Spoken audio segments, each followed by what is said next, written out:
नमस्कार दर्शक बंधु राशन कार्ड को नहीं आसला आश्वस्तिकर खबर हठात कार भी कटा जाई परिबो नहीं राशन कार्ड यह नहीं खाद्य जोगाण मंत्री कृष्णचंद्र पात्र बड़ सूचना।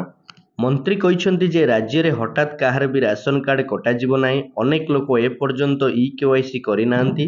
31 मार्च पर जना पड़िबो केते लोक ई केवाईसी करि नांती एवं एहार फील्ड विजिट करा जिवो। पूर्वरु मंत्री कहिथिले जे आयकर देउथबा लोकमाने राशन कार्ड रु वंचित हेबे। एहाकु नै लोकंक मध्यरे असंतोष देखा देइथिला। परवर्ती समय मंत्री सूचना दैछन्ति जे अधिकारी माने तदंत पर ए कथाकू विचार करा जिवो। एथिसहित सर्वे पर नुआ हिताधिकारी माने सेमानकर राशन सामग्री पाइबे बोली मंत्री कहिसन्ति।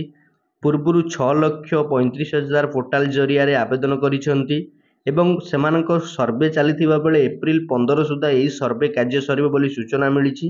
प्रकृत हिताधिकारी जांच पाई हेबो फिजिकली सर्वे। यहाँ पर चूड़ांत हेबो राशन कार्ड हिताधिकारी तालिका। एबे सुधा 30,734,000 ई केवाईसी करि नांती। केते लोक ई केवाईसी करि नांती ताहा 31 मार्च पर जना पड़िबो। यहाँ पर काहींकि हिताधिकारी ई केवाईसी करि नांती फील्ड विजिट करी तदंत करिवे विभागीय अधिकारी।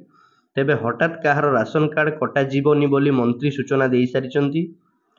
सेहीपरि 6,35,000 लोक पोर्टाल जरिया आगुरी आवेदन करिसेंति। एबे सेमानक सर्वे चलिथिबा बेले एप्रिल 15 सुधा सर्वे काम सरिबो। एहा परे नुआ हिताधिकारी माने राशन कार्ड पाइबे।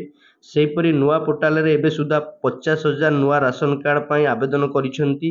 संपूर्ण आवेदन सरिबा परे एहार जांच प्रक्रिया आरंभ हेबो।